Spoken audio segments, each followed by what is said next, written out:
Bienvenue sur Mama Africa Stories.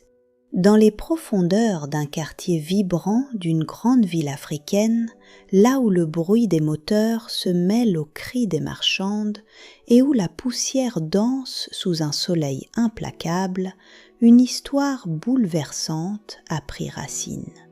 Une histoire faite d'amour, de douleur et de jalousie. Avant de plonger dans ce récit, si tu aimes les histoires africaines riches en émotions, en leçons de vie et en mystères humains, abonne-toi à la chaîne Mama Africa Stories, laisse un j'aime et partage cette histoire autour de toi. Parce que certaines vérités méritent d'être entendues.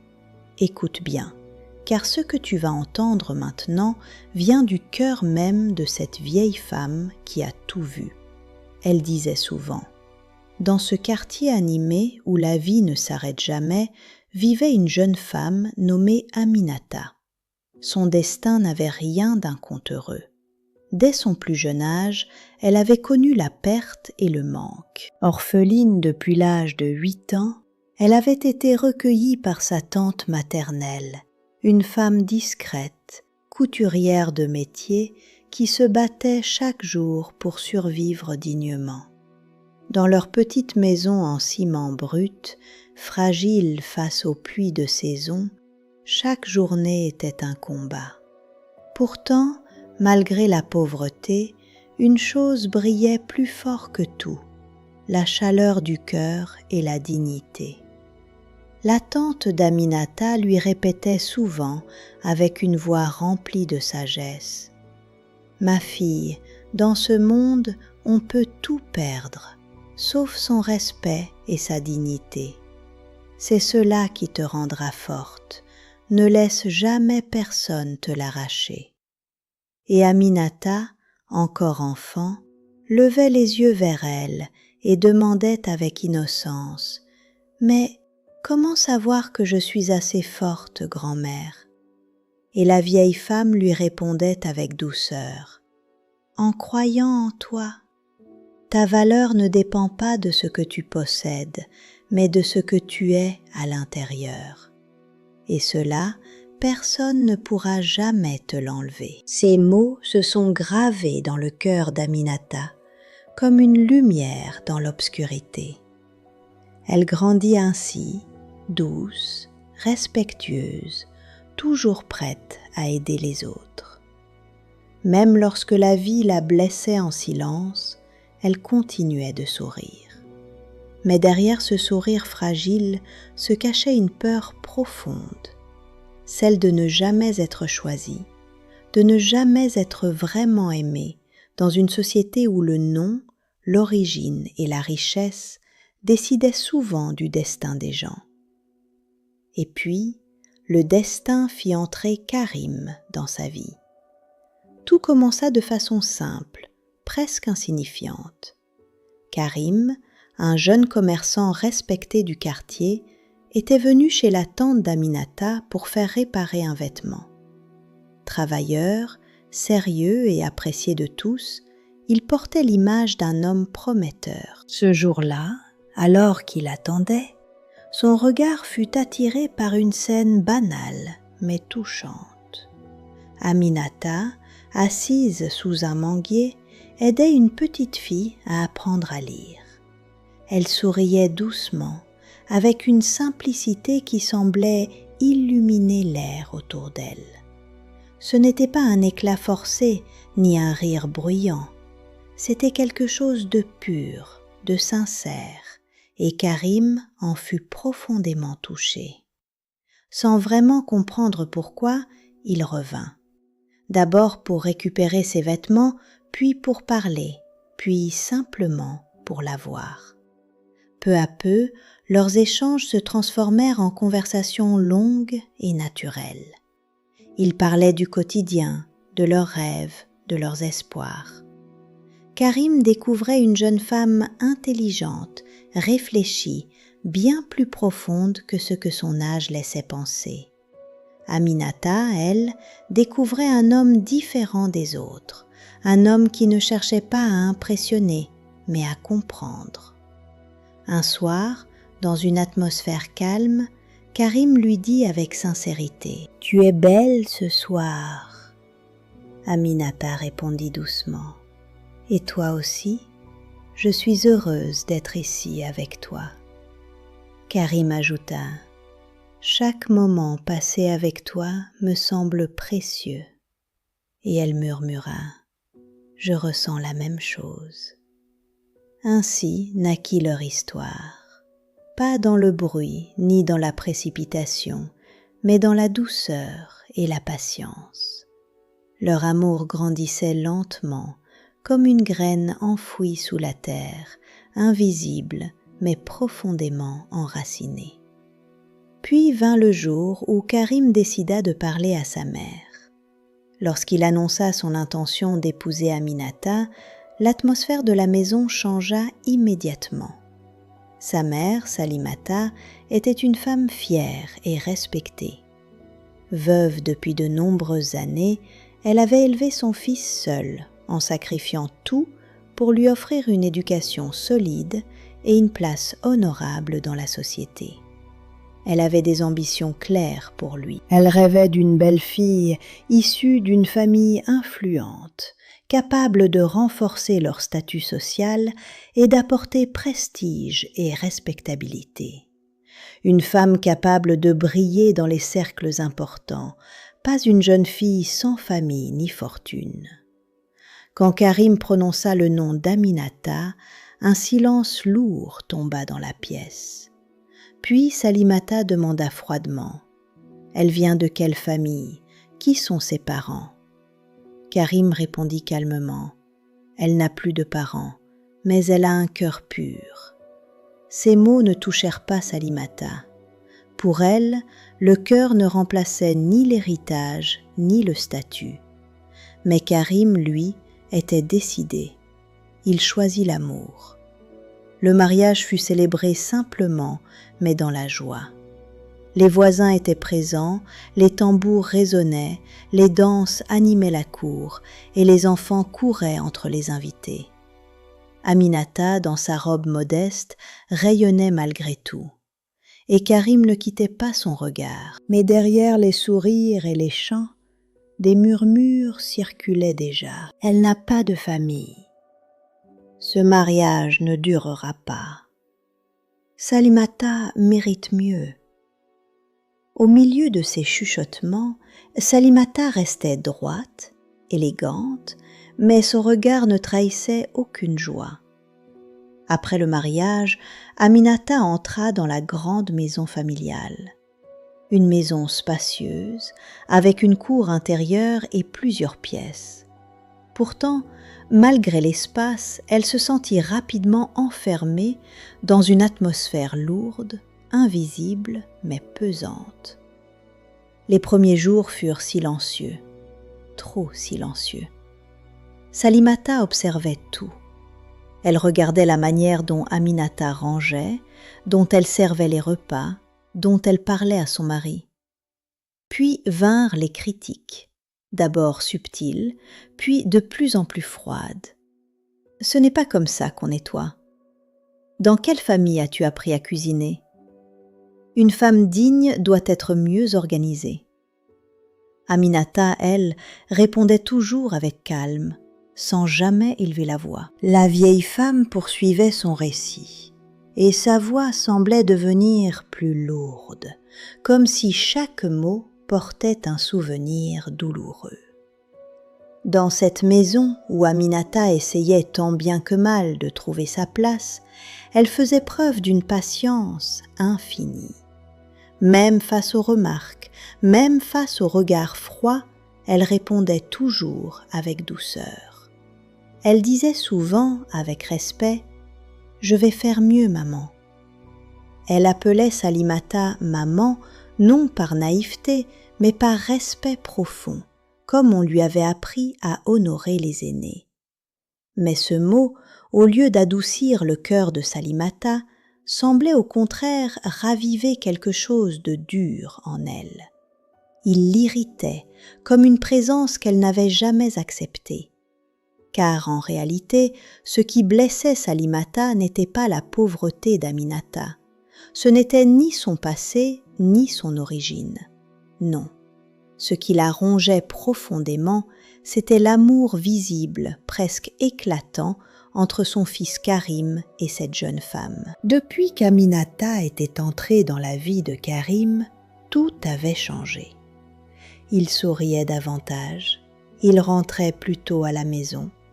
Il parlait d'avenir avec une énergie nouvelle, comme s'il venait de découvrir un monde qui n'existait pas avant elle. Et cela, Salimata ne pouvait le supporter. Pendant des années, elle avait été le centre de la vie de son fils, la seule femme importante, la seule à qui il confiait ses pensées. Mais maintenant, elle sentait lentement sa place s'effriter. Et cette perte silencieuse faisait naître en elle une douleur qu'elle ne savait pas contrôler. La jalousie s'installa alors doucement, comme une fissure invisible dans un mur solide. Au début discrète, puis de plus en plus profonde, jusqu'à devenir une pensée constante. Un dimanche, alors que des voisines étaient venues partager le thé dans la cour, Salimata laissa échapper une phrase lourde de sens, accompagnée d'un sourire froid. « Certaines femmes ont beaucoup de chance. Elles entrent dans une famille sans rien apporter, et pourtant elles prennent toute la place. » Un silence gêné suivit immédiatement. Les regards se croisèrent sans qu'aucune ne sache vraiment comment réagir. Aminata, elle, comprit parfaitement à qui ces mots étaient destinés. Son cœur se serra, mais elle ne répondit pas. Elle garda son sourire comme toujours. Cependant, le soir venu, seule dans sa chambre, elle laissa enfin couler ses larmes, sans bruit, sans témoin.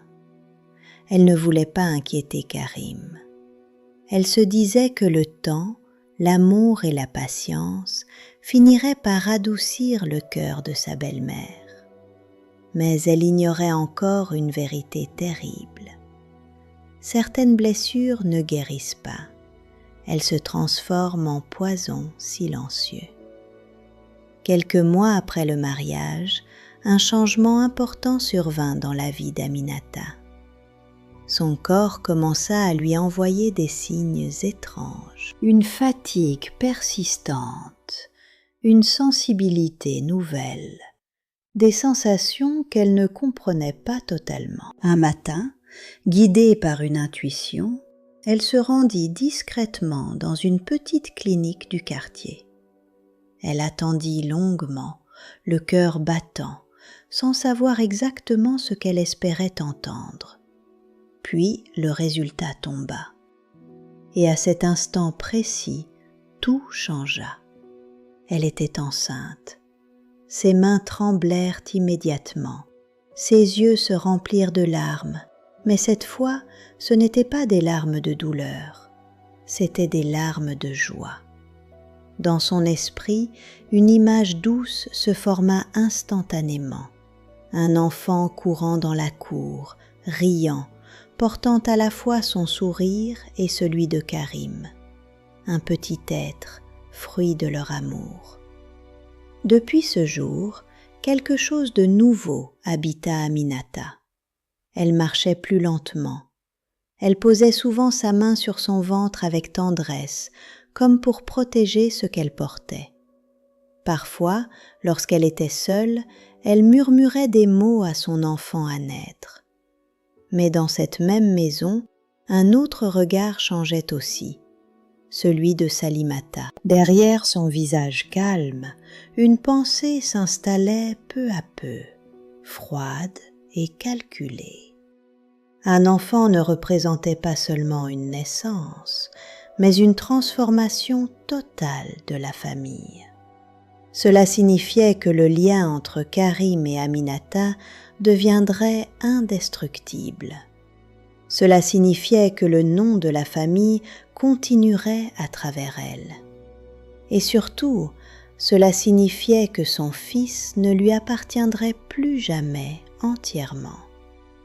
Cette idée devint une obsession. Et quelques jours après l'annonce de la grossesse, Salimata changea brusquement de comportement. Elle devint douce, excessivement douce. Un matin, elle s'approcha d'Aminata avec un sourire inattendu. « Ma fille, tu devrais te reposer. Laisse-moi m'occuper de tout. » Aminata, surprise, répondit doucement. « Mais maman, tu fais déjà beaucoup. » Salimata insista avec un ton presque maternel. « Non, non, repose-toi, c'est important pour le bébé. » Ce changement sembla presque irréel. Elle appelait désormais Aminata « ma fille », préparait des repas avec attention, insistait pour faire les tâches à sa place. Karim, rassuré, pensa sincèrement que sa mère avait enfin accepté la situation. Aminata, elle, voulut y croire aussi. Elle espérait que cette grossesse avait adouci les tensions. Mais derrière cette façade bienveillante, quelque chose de beaucoup plus sombre se préparait. Salimata observait, toujours, silencieusement. Elle réfléchissait, elle attendait. La nuit, seule dans sa chambre, elle ne trouvait plus le sommeil. Dans son esprit, des images revenaient sans cesse. Karim tenant un enfant dans ses bras, les voisins félicitant Aminata, les sourires, les applaudissements, les regards admiratifs. Et surtout, elle se voyait disparaître de ce tableau. Elle ne serait plus la femme centrale, elle deviendrait une figure secondaire. Et pour une femme comme Salimata, fière, forte et habituée au contrôle, cette idée était insupportable. Sa jalousie se transforma alors en obsession. Puis un jour, un appel changea tout. Karim reçut une proposition urgente de déplacement professionnel dans une autre ville. Un contrat important à finaliser. Quelques jours seulement. Il hésita. Il ne voulait pas laisser Aminata dans cet état. Mais Salimata intervint immédiatement, avec assurance. « Pars, mon fils, je vais m'occuper d'elle. » Aminata aussi le rassura, même si une inquiétude silencieuse pesait dans son cœur. Le matin du départ, Karim embrassa longuement son épouse et posa sa main sur son ventre. « Prends soin de toi et de notre bébé. » Aminata sourit doucement. Elle ne savait pas encore que ce départ marquerait le début du pire chapitre de sa vie. Dès que Karim quitta la maison, le visage de Salimata changea légèrement. Le masque de douceur restait en place, mais quelque chose d'autre transparaissait derrière. Elle continua à jouer son rôle avec précision. Elle préparait des repas spéciaux, des soupes, des tisanes, des boissons traditionnelles censées renforcer la santé de la femme enceinte. Un soir, elle s'assit près d'Aminata et dit calmement « Dans notre famille, nous avons une tisane spéciale pour les femmes enceintes. Elle protège le bébé. » Aminata hésita, mais elle voulait croire à cette nouvelle proximité. Elle voulait croire que tout pouvait enfin s'apaiser. Alors, elle accepta. La boisson avait un goût amer, légèrement étrange. Salimata sourit doucement. « C'est normal, les plantes sont fortes. » Aminata la remercia sans se méfier. Mais cette nuit-là, tout bascula. Une douleur étrange apparut dans son ventre, d'abord légère, puis de plus en plus intense. Elle tenta de se lever, ses jambes tremblaient. Faiblement, elle appela « Maman, je ne me sens pas bien. » Salimata entra lentement dans la pièce. Elle observa Aminata se tordre de douleur. Son visage resta impassible. « Ça va passer, » dit-elle froidement. Mais la douleur ne passait pas. Elle devenait insupportable. Aminata pleurait, appelait Karim entre deux sanglots, serrant son ventre de toutes ses forces. Et Salimata restait là, immobile, observant, attendant. Ce n'est qu'après de longues heures, lorsque la situation devint critique, qu'elle décida enfin d'appeler un taxi. Mais il était déjà trop tard. À l'hôpital, les médecins s'activèrent immédiatement. Mais le mal était déjà fait. Le bébé ne survécut pas. Aminata, plongée dans un état de choc profond, ouvrit les yeux plus tard. Son premier geste fut de chercher son ventre. Puis elle comprit. Un cri silencieux déchira son âme. Dans le couloir, Salimata pleurait bruyamment, répétant « Quelle tragédie, quelle malchance !» Les médecins parlèrent de complications soudaines, rien de précis, rien de suspect. Lorsque Karim revint en urgence, il découvrit sa femme brisée, détruite. Il s'effondra, il pleura. Il se sentit coupable de son absence. Et Salimata joua parfaitement son rôle de mère inquiète, consolant son fils et serrant Aminata dans ses bras devant tout le monde. Mais quelque chose avait changé. Dans le regard d'Aminata, une ombre venait de naître, un doute silencieux, une intuition qu'elle n'osait pas encore nommer. Elle se souvenait du goût amer, du regard froid, du temps passé avant l'appel.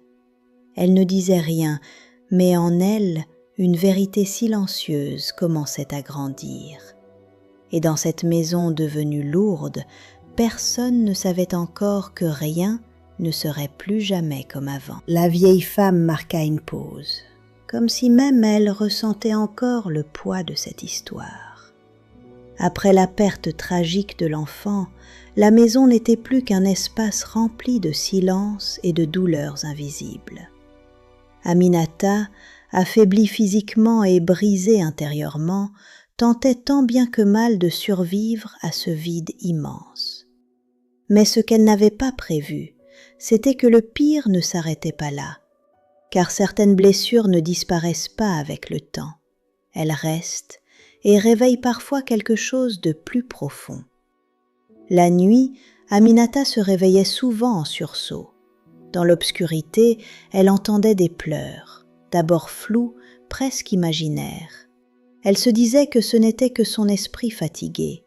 Mais avec le temps, ces sons devinrent plus précis, un sanglot léger, fragile, comme celui d'un nouveau-né.